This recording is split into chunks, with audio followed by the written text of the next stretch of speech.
नमस्कार। मैं आज एक बहुत कॉमन समस्या के बारे में बात करना चाहता हूं, जिसको हम लोग बीपीएच कहते हैं, बेनाइन प्रोस्टेटिक हाइपरप्लेजिया।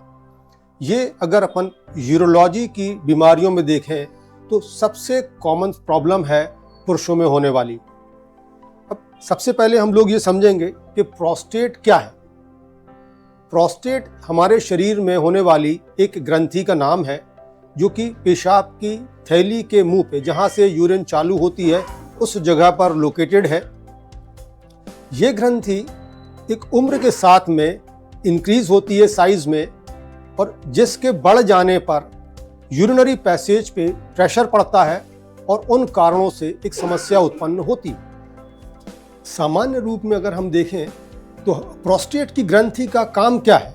ये प्रोस्टेट की ग्रंथि नॉर्मली एक्सेसरी सेक्स ग्लैंड कहलाती है, और इसका मोस्टली जो काम है ये एडल्ट में होता है। जो ये जब हम वीर्य देख रहे हैं उसके सीक्रीशंस हैं वो इस ग्रंथि से आते हैं।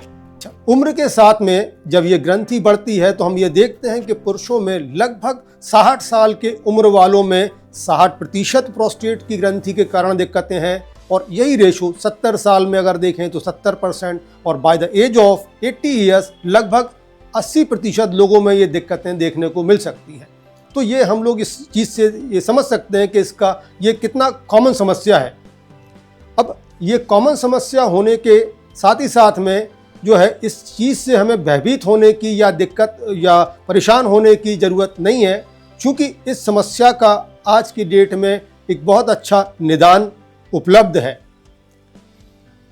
अब दूसरी हम बात पे जाते हैं कि इस समस्या होने पर क्या क्या जांचें होना आवश्यक है। सामान्य रूप में जब भी आप अगर प्रोस्टेट समस्या से अपने आप को अगर ग्रसित समझ रहे हैं, इस पर्टिकुलर चीज़ को समझने के लिए कि हमको प्रोस्टेट की समस्या हो रही है, क्या सिम्टम्स होंगे, इसको मैं आपको एक छोटे से एक निमोनिक के रूप में समझाता हूं कि इसको हम लोग बोलते हैं फन पिस। FUN fun means frequency urgency nocturia. ये रात में बार बार पेशाब होने को नॉक्चूरिया कहा जाता है। तो ये 3 प्रकार के इरिटेटिव सिम्टम्स हैं। और PISS, जिसमें पुअर स्ट्रीम, धार का पतला होना, रुक रुक के आना या जोर लगा कर होना, या चौथी बात है कि पेशाब कर लेने के बाद में पेशाब का फिर से लगा होना। ये सब अगर सिम्टम्स जब हो रहे हैं तो हम इसको बोलते हैं कि पॉसिबिलिटी है कि प्रोस्टेट के कारण ये दिक्कतें हो रही हैं। जब ऐसे सिम्टम्स आपको हों तो आपको अपने डॉक्टर या यूरोलॉजिस्ट के पास में जाके सलाह लेना है और उनसे आगे का मार्गदर्शन लेना है। अब जब आप किसी भी यूरोलॉजिस्ट के पास जाते हैं तो सामान्य रूप में एक 3 से 4 प्रकार के इन्वेस्टिगेशंस होते हैं जो आपको इसके डायग्नोसिस पे ले जाते हैं बीपीएच की। पहला एक सामान्य रूप में यूरिन जांच होती है जो हमको इन्फेक्शन के बारे में बताती है। दूसरा सामान्य जांच में सोनोग्राफी आती है जो हमको अपर ट्रैक्ट मतलब किडनी के बारे में जानकारी देता है, प्रोस्टेट साइज के बारे में जानकारी देता है, और पोस्ट वॉइड रेजिडुअल यूरिन ये हमें बताता है कि जब आप पेशाब कर ले रहे हैं तो कितनी पेशाब बच रही है। सामान्य रूप में देखें तो अपना पेशाब की थैली बहुत अच्छी तरीके से इवैक्यूएट करती है यूरिन को, और ओनली 5 to 10 ml जो है ये पोस्ट वॉइड होता है। बट जो जो एज बढ़ती है और प्रोस्टेट एनलार्जमेंट होता है, एक उम्र के साथ में 50 to 100 ml रेजिडुअल यूरिन भी हम लोग एक सामान्य रूप में लेते हैं अगर इन पेशेंट्स को हो रहा है तो। एक तीसरी इंपॉर्टेंट बात पे मैं आना चाहता हूँ, PSA, it is prostate specific antigen. ये एक ब्लड की जांच होती है जो हम लोग इस बात को पता करने के लिए करते हैं कि जो प्रोस्टेट की ग्रंथि है वो सामान्य ग्रंथि है या फिर इसमें कैंसर की संशय या संभावना है। बट ये जांच में मैं इस पॉइंट पे कहना चाहूँगा कि अगर ये जांच हो रही है और नॉर्मल रेंज से बाहर है तो एकदम घबराने की ज़रूरत नहीं है, क्योंकि प्रोस्टेट कैंसर के अलावा भी कई और बातें हैं, जैसे कि इन्फेक्शन है, प्रोस्टेटाइटिस है, जो PSA को बढ़ा सकता है। हम लोग प्रोस्टेट कैंसर के बारे में अपने एक अगले एपिसोड में बात करेंगे। यहाँ पर इतनी ही बातों को समझना आवश्यक है। चौथी जांच होती है एक यूरोफ्लो, जिसमें हम यूरिन के फ्लो का पता लगाते हैं कि आपका फ्लो एक सामान्य अवस्था में है या बहुत मध्यम गति से आ रहा है। हम लोग इसका अब चौथा भाग है ट्रीटमेंट प्लानिंग समझें।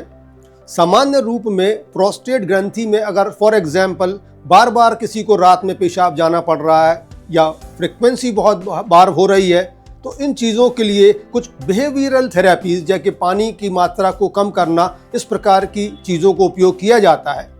बट बाय एंड लार्ज हमारी प्रोस्टेट की थेरेपी दो भागों में विभाजित है। एक मेडिकल थेरेपी है, मेडिकल लाइन है, और दूसरा सर्जिकल होती है। तो जो मेडिकल थेरेपी है उसमें हम लोग दवाइयों का उपयोग करते हैं, और आज की डेट में इस पर्टिकुलर चीज़ को ट्रीट करने के लिए बहुत अच्छी दवाइयाँ उपलब्ध हैं। इन दवाइयों को हम लोग दो प्रकार में डिवाइड करते हैं। एक अल्फा ब्लॉकर है थेरेपी है, और दूसरी होती है 5 अल्फा रिडक्टेज थेरेपी। ये टेक्निकल नाम है, बट इसको अगर सिंपल भाषा में समझें तो ये जो दवाइयाँ हैं ये प्रोस्टेट की ग्रंथि को साइज को कम करने में हेल्प करती हैं, और उसका जो दूसरा भाग होता है अल्फा ब्लॉकर, वो हमारे ब्लैडर नेक को और प्रोस्टेटिक मसल्स को रिलैक्स करने के लिए काम आता है। तो इन दवाइयों से पेशाब का फ्लो बढ़ता है, और बाकी जो सिम्टम्स अभी हमने चर्चा करी वो सब सिम्टम्स धीरे धीरे करके इम्प्रूव होते हैं। जिन मरीजों को या तो बहुत ज़्यादा प्रॉब्लम है और दवाई से भी आराम नहीं लग रहा है, उन पेशेंट्स को हम लोग ऑपरेशन में जाते हैं। इसमें कई प्रकार के ऑपरेशन हैं, बट जो सबसे कॉमनली और सबसे जो अच्छा ऑपरेशन अगर मैं कहूँगा तो वो आज की डेट में TURP है। TURP में ये दूरबीन के द्वारा किया जाता है, जिसमें प्रोस्टेट को चिप बाय चिप काट करके पहले पेशाब की थैली में अंदर डाल दिया जाता है, और बाद में उन पूरे चिप्स को हम लोग बाहर निकाल लेते हैं, और इस ऑपरेशन से प्रोस्टेट का एरिया एक बहुत अच्छी तरीके से खुल जाता है। पेशाब का फ्लो दवाइयों की अपेक्षाकृत भी ज़्यादा बेहतर तरीके से खुलता है। तो ये एक गोल्ड स्टैंडर्ड ऑपरेशन है। दूसरा एक और ऑपरेशन होता है जिसको कई लेज़र प्रोस्टेटेक्टोमी हम लोग कहते हैं, होलैप सर्जरी। वो बहुत लार्ज जब ग्रंथियाँ होती हैं तो उन केसेस में हम होलैप सर्जरीज पे जाते हैं। वो भी एक अच्छी प्रक्रिया है। जो डिस्पेक्टेड पेशेंट्स होते हैं जिनमें बहुत एनलार्ज ग्रंथि है, उनमें वो किया जाता है, या जिनमें कार्डियक इश्यूज हैं जहाँ पर एंटी कोगुलेंट्स हम लोग बंद नहीं कर सकते हैं और TURP करने में समस्या है, उन केसेस में वो होलैप सर्जरी का उपयोग करते हैं। धन्यवाद।